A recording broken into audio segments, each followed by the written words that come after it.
Hey y'all, so thank you for joining in here tonight. This is actually my first time going live on my own volition. Usually, hey girl. Girl, hey.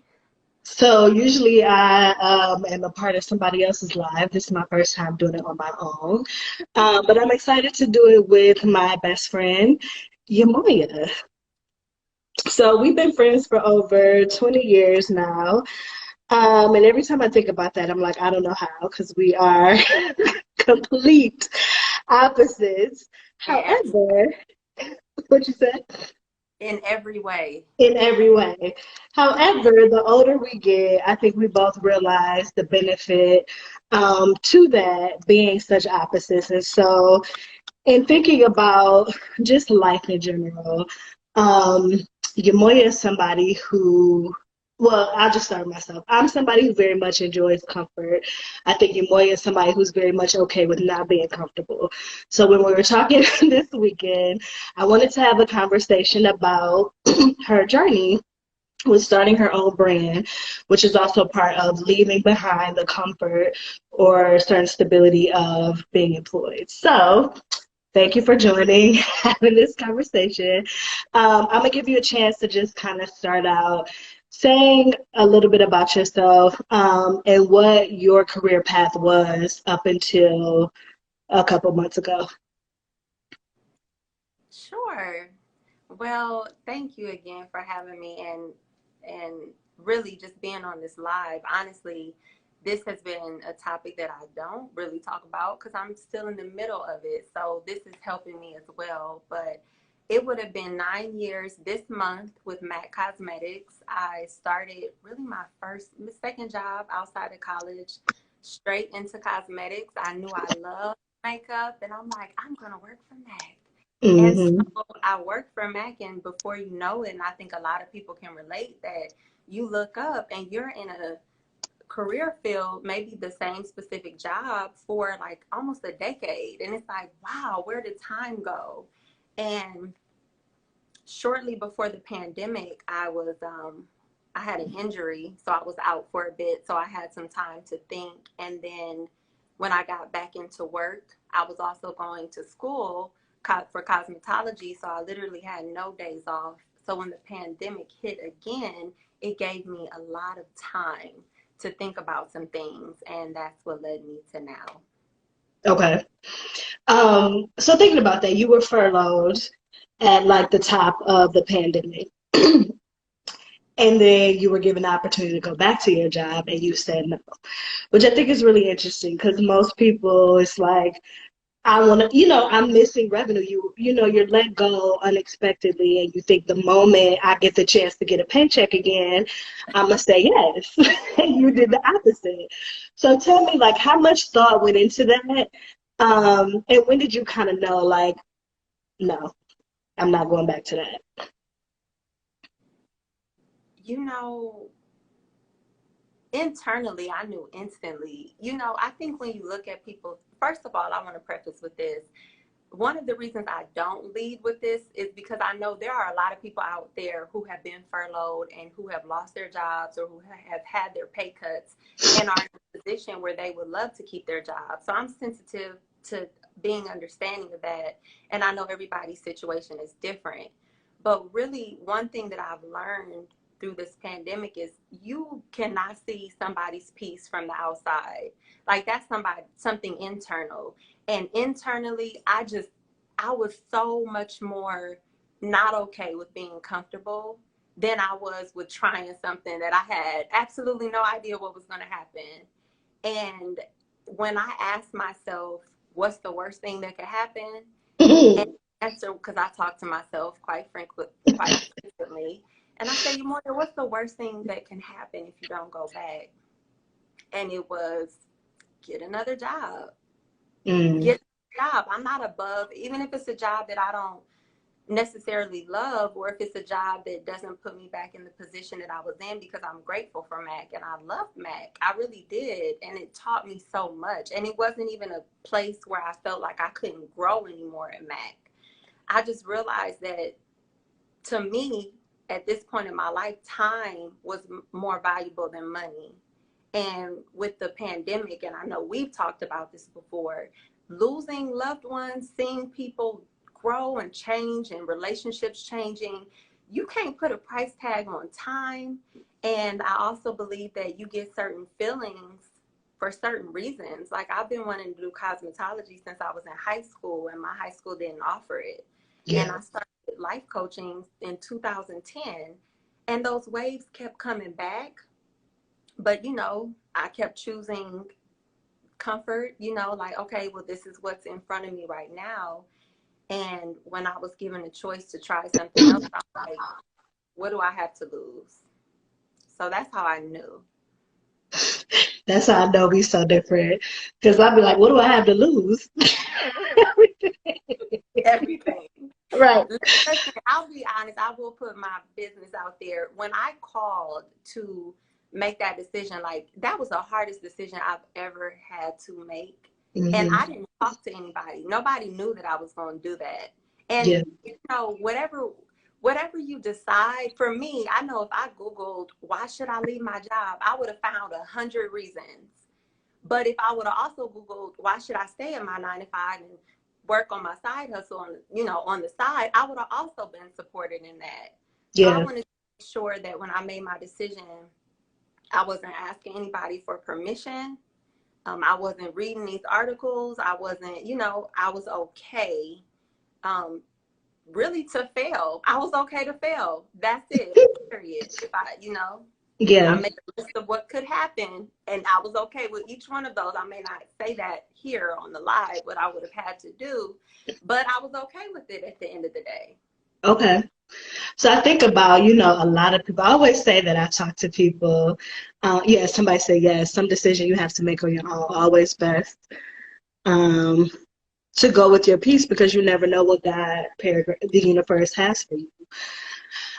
Which maybe that's answering my next because, I feel like for you saying, kind of you've always been comfortable with being uncomfortable in that sense.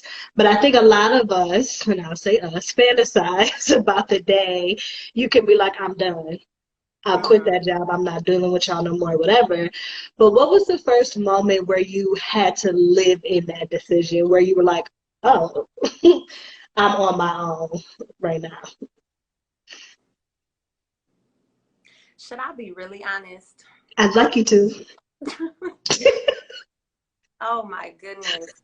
When I bursted in tears on the phone telling my manager I was leaving, I I don't couldn't think even. I know I that. started crying. I started crying on the Okay. phone.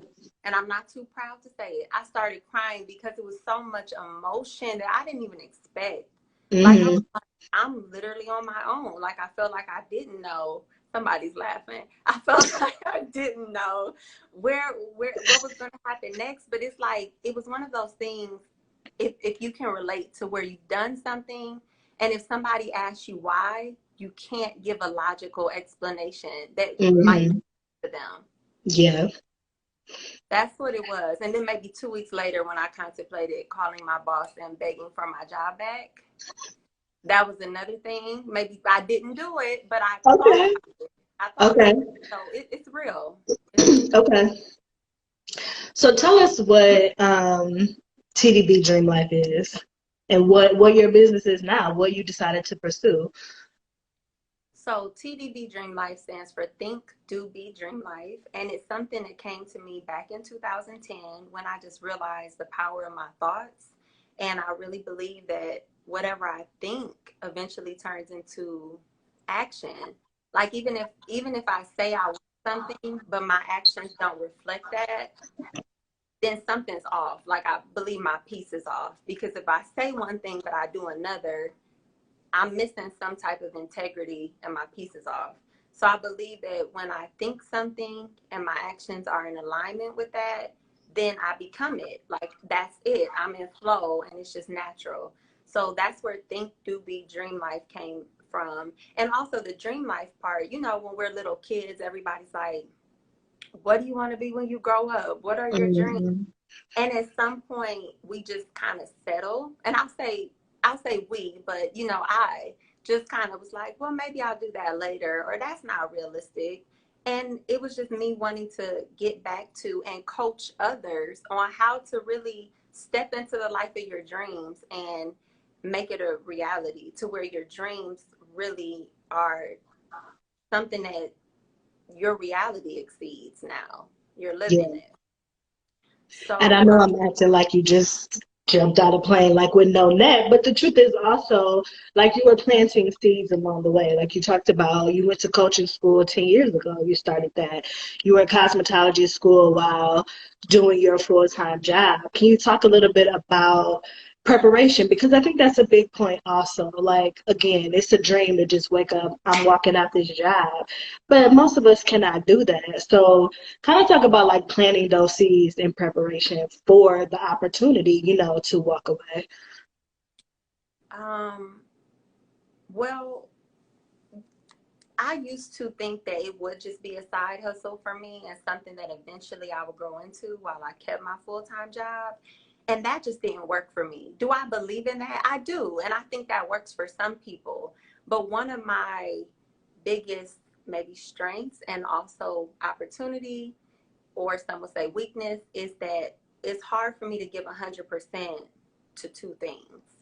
So coaching was always kind of on the back burner, even though within leadership at work, I was coaching my artists, but it was very different because it was coaching. It was more like consulting, like advising them to a specific thing. And coaching is it's listening skills, but it's more so on the client's agenda. I don't have any answers. I'm just pulling out what you know as the truth. So that helped me just working at Mac definitely helped me just grow professionally and becoming more organized and relating to people and communicating. And then with cosmetology school, it just got to a point where I wanted to increase my skill set. So if I'm doing makeup, um, every client normally wants their hair done too or their nails done too. So it's like, how can I be of best service to this client? Okay, I can learn to assess her in more ways with her beauty, but I'd like the conversation even more, if not even more than the artistry part. So it's like, okay, I want women to be able to take their makeup off, take their hair down, and still feel just as good. Like, I really stopped believing when you feel good, you look good. Like, I don't believe that anymore because I know what it feels like to look good. People give you compliments all day, but you don't feel good on the inside.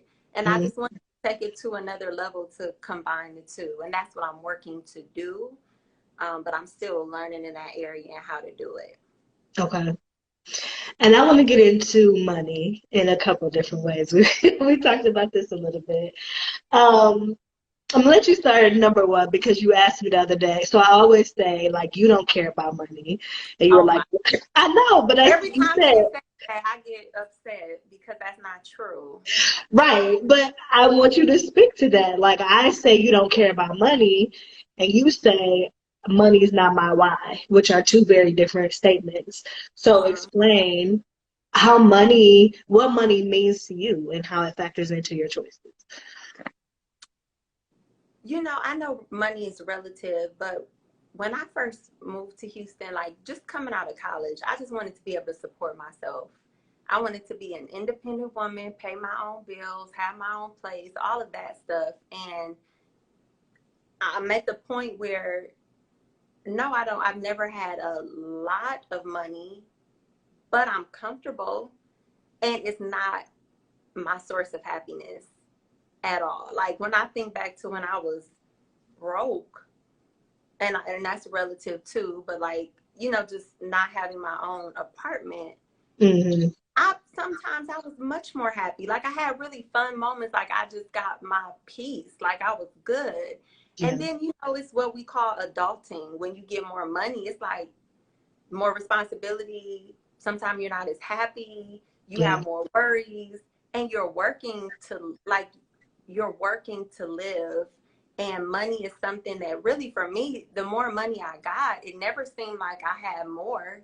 I mean, we could talk about savings, but it never felt like, wow, I'm making a lot more money now. Look at all the things that I can do now that I couldn't do. It always seemed like I had more things to do when yeah, I started making more money. It yeah. never caught up. So I'm like, you know what? That's what is really important to me, and that's where time came back in. Like, time is more important than money. Like, when I think of my retirement or my 401k, when I'm how old and I have all this money, for some people that's very real, and security is very important to them. For me, it was like, well, who says I can't do that now? Why do I have to go that route? So I definitely value money. Money is, I'll say this, work ethic is work ethic wherever you go, whether you're working for somebody or working for yourself. So money is like a tool, and if you can make it for somebody else, you can make it for yourself. You can make it doing different things. I don't think it's a certain way for anybody where you have to make money. But if you spend that much time, if I spend that much time out of my day doing it, I want to like what I do. I want to love what I do to make it. Yeah. And then I want to talk about the practical aspect too. So interesting, like in the last week, I had maybe 2 or 3 different women come to me about um, asking for raises at work and like how to like approach that conversation. And it's funny enough, even I was editing an article earlier today about like mistakes women make with negotiating. I think it's something that's very difficult, for women. And you're in a position now, you have your own business, like you kind of have to talk money all the time. Whereas, we think about, oh, I got to ask for my money when I come in, or maybe I ask for a raise at one point, but you're always going to be talking about your rates with people. How do you decide your rates, and how do you navigate that conversation and get comfortable with talking about money as a business owner? Coaches. Okay. I have multiple coaches that support me in that, because I when I left Mac, I realized I needed help. So I joined different organizations, beauty organizations, coaching organizations, because I wanted to surround myself in that. And when it comes to money, from the discussions we have and the coaching sessions we have, it's really about upping your value. So if I choose to charge a certain amount for a certain service, it's going to be uncomfortable, but it's important that I'm giving more value. I'm giving even more value than the price that I'm asking for, so that I feel good about it and you feel good. I feel good asking for it and you feel good giving it, because it's an exchange. It's not I'm slighting you, or let me see who has this, who charges this and I should charge that. No, it's like knowing how much time goes into it, how much effort, the quality, making sure my clients are happy with everything. Yeah.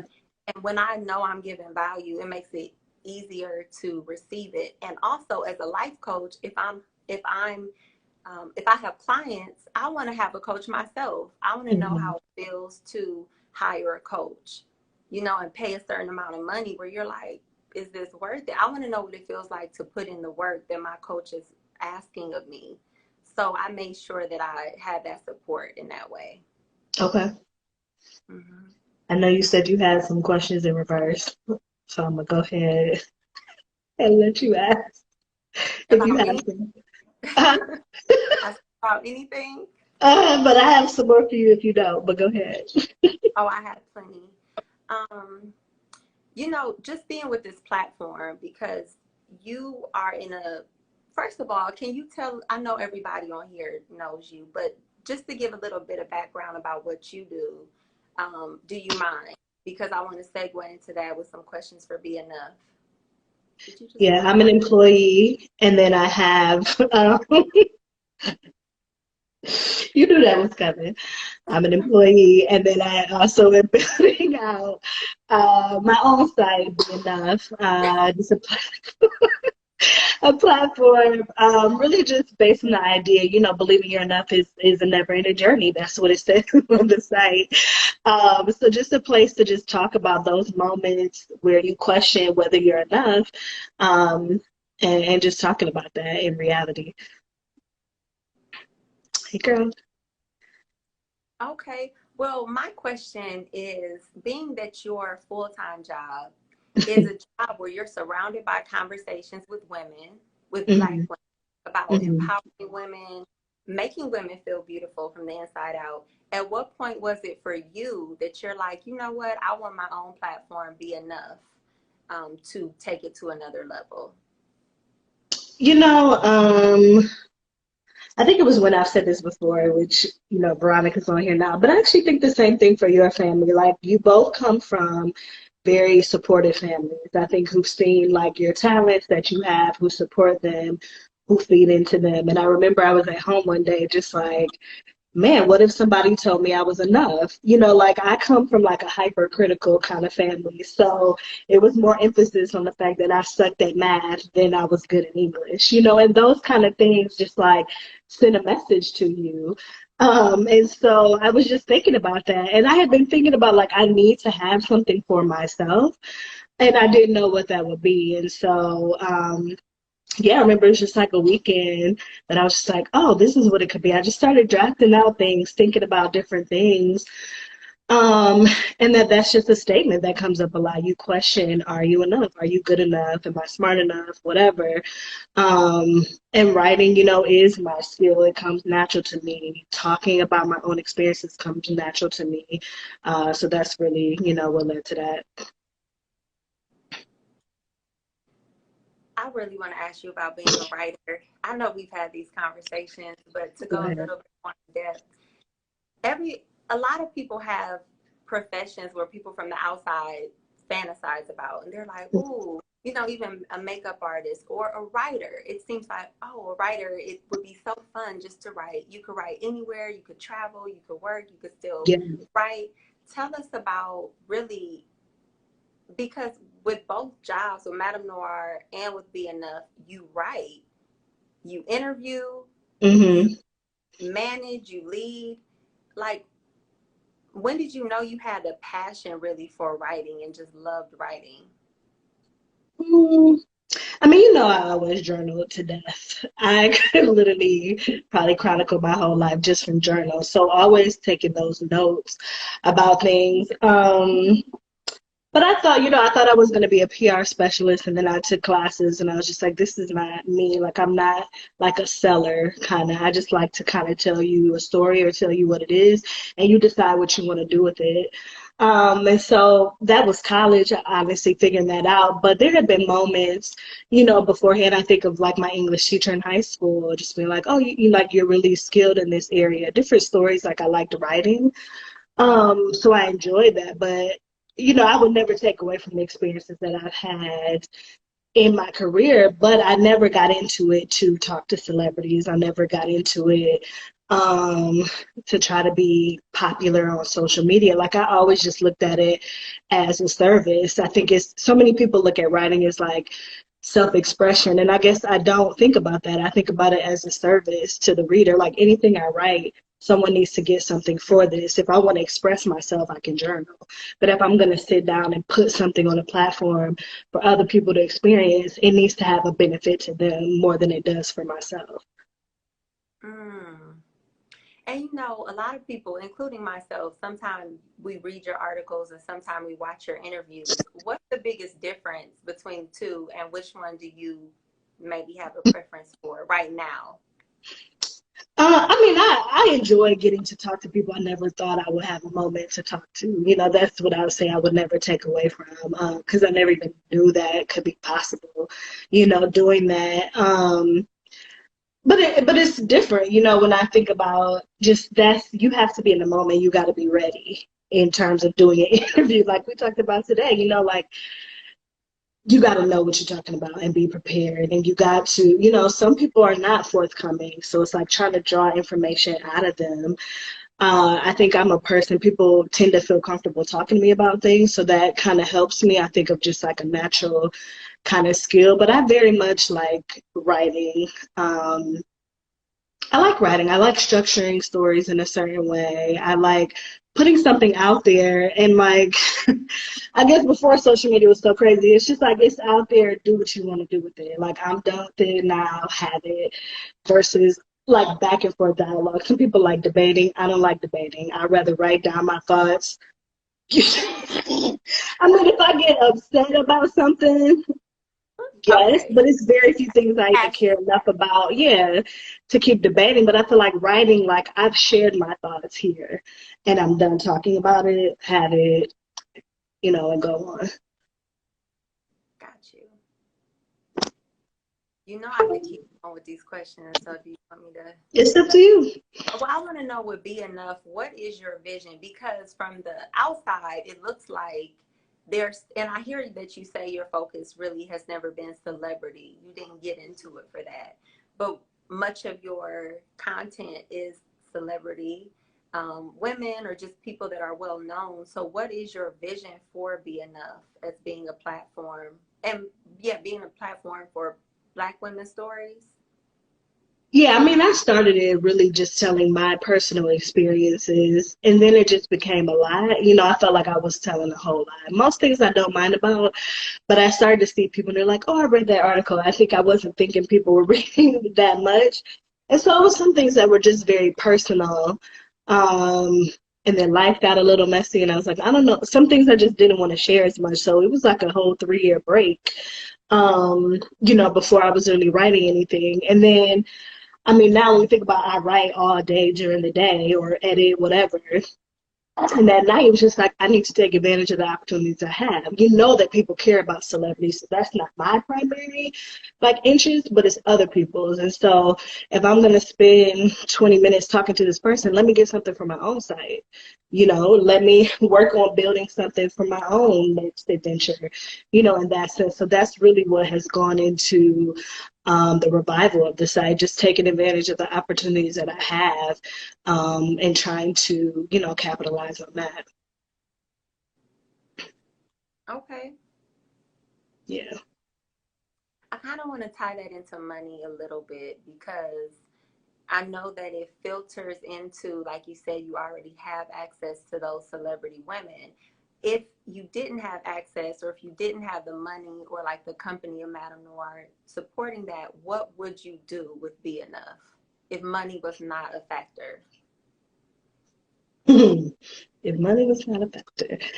I mean, I have a dream of like a kind of a wellness space, I think, for women where um, you can come, like you can work out, you can meet with a therapist here, you can meet with a life coach here, just like an overall space, a spa, just a space for women to just kind of come and unleash whatever their issues are. So that's kind of like a bigger, which is more of a business space. But I think if we're just talking about writing, like I definitely want to get more expert opinion. That's just me taking the time to do interviews like with mental health professionals or getting them to write some stories. Just to give people, I think I'm all about practical living. So it's just like practical tips to believe me or enough if you're going into an interview or starting this relationship, whatever. Um, just ways to build yourself up in that sense. And,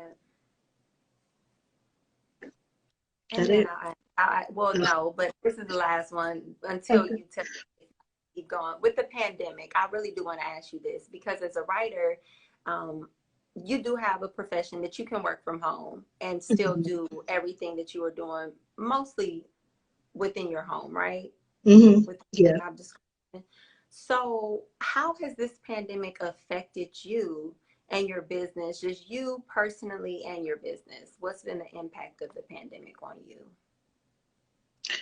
As an employee, it's no, I mean it's been ups and downs. I feel like I'm starting to feel like you see the light, on the other side, which I hope doesn't get taken away with like election or a second wave of the virus. I feel like there was just very much a lot of fear at the beginning of the pandemic and things, it was just like one thing after another, after another, after another, after another. Um, in that sense. But I do feel like, I mean, it's very much been a blessing that I do work in a field where there was little to no disruption, in terms of being able to work at home. Um, y'all are laughing. Being able to work at home, that's a blessing. I won't take that for granted. And I also think in terms of interviews, people now are more accustomed to like, let's get on Zoom. And there's something about even that being a more personal connection than a phone call, with a lot of celebrities. I think when they can even see you and talk about things, you can get better content out of that conversation. So I've definitely enjoyed that. I'm like, why weren't we doing that, all along? Um, and I think things are starting to turn around. Companies that did pay cuts are starting to return that money. Like all these things are positive signs. So I think for me, it's been just more like personal effects from COVID, like dealing with that. But professionally, not so much. But I do think we're starting to be enough, which I think I did after the pandemic. To your point, there also was a sense like, girl, you don't know how much time you got left. You don't. Um, and so it's just like, are you gonna keep waiting? Are you gonna keep quote unquote wasting time? And I don't think this is the time for people to be judging like, oh, you're not taking advantage of this time. Like it affects you in so many different ways. But I do feel more of a sense of urgency. Like if I'm not happy, I'm not trying to continue to be unhappy. I'm not trying to step into 2021 unhappy. So some changes have to be made. And I think there's still a lot in your control, even though there's a lot that's not. You know, like I said, my job ain't return no cuts. Girl, we gonna keep praying. On that. So yeah, I think that's the biggest lesson. Like you don't want to waste this time. And that's not only professionally, like with your family, with anything, like you just realize how quick it can go. Yeah. And Yeah. that's so interesting that some things are returning back to normal. It's like some people are so ready for it to return back to normal, and some people are like, I don't want it to return back to normal. Yeah. And I think it sounds like that's another way that we're different because I didn't want, it was just something inside of me. I'm like, I don't know if I want it to return back to normal. And it Hmm. sounds like you are ready for it to return back to normal in some ways. No, that's what I was like, we didn't know. I'm ready for paychecks to return back to Okay, normal. that's clear. Okay. But no, I'm not. People are very much jumping on like, let's go out and get together, let's whatever. I'm like, sis, I'm high risk. I don't know if I You need to be out know, these streets. that's But another all of thing. it, what you say? It's split. Some people are like, it's back Yeah, to normal, and some people are still, yeah. And I've said this before, this is not even like a flex, but I think about when I interviewed Oprah, she kept saying, like, we got the time out, oh, learn from it, we got the that time out. wasn't, so that wasn't a flex when you It just named wasn't just out because Oprah. it's Okay. relevant. But I'm like, we got the time out, but that went by so quick that I don't think a lot of people got the time out in the haste to rush back to normal. I don't think a lot of people got the time out and took that time for what it could have been. So I think that's my fear. And I think we see it not with the nonsense over masks and all just like nasty negativity. We didn't get the time out. People not treating people no better, than they were. And we had this kumbaya ideal. We thought companies would start treating people better, because, oh, we had a tough time. They don't give a fuck about you, so it's all these things like it wasn't enough time, and I'm grateful like it wasn't as disastrous as it could have been, but I don't think everyone really reassessed their lives or their businesses or their processes to really say when we go back to normal we're going to live a different way. That's so true. Yeah, Because you're right. Some people did not get any time out, and they are exactly. stressed. And they even to think when you have a timeout, it really gives you time to think. So that's real. Some people still Yes. don't have that. Yes, and that's what used to irritate me most. Again, privilege, blessing to not have had a single day of interruption with my Mhm. career, but also this idea of people thinking that you got a break. I'm like, me and my team still had to wake up every day, go to the store at 8 o'clock, be on site, writing stuff, processing death and all this all the time, writing about it. Like it wasn't a timeout, and so everyone's again impacted differently. So um I don't know, I think that's why people are really reassessing how they live their lives as much as they can, like you did. Yeah, and like you said, just really don't no shaming. I love that because since everybody does have a different experience, it's easy to look at somebody else and say, well, I can't do that because of this, or well, you have it so easy. But again, you cannot see peace from the outside. Like you don't know what somebody's going through Yeah, mentally. yep. Well, thank you, Boo. I'm glad you stepped out your comfort zone today. Got on here with me, shared some Yes, nuggets. live. Thank you, Boo, for having me. Of course. And thank you all for tuning in. If you have any questions, ask him now. If not, we can go ahead and log out of here. But I thank y'all so much for watching. Oh, go ahead. Oh, one thing, a call to action, and Brandy, Oh, can yeah. you also share with my on my Think Do Be Dream Life Instagram? It's a book now button, and I am offering free 1 hour coaching sessions. I love to ask questions. If you couldn't tell, I love to talk. I love to learn. A coach does not give advice. A coach really, I believe that you have all the answers that you ever need for your life. I just give you tools, information, and I ask you questions to get you there, and it has to be a mutual fit. I want you to be comfortable and get something out of it. I love coaching. So if you would like to book a session, 20-minute option and hour session, go to my Think Do Be Dream Life page, click on book now, and it'll take you straight to the link. Yes, thank y'all. I pinned it down here so y'all know where to click and yes, sign up for some sessions. Thank you, Boo. If you all can, follow Be Enough, period. Trying to get these numbers up, trying to figure out life. But thank y'all always for your support, and I'll talk to you later. Bye. Bye.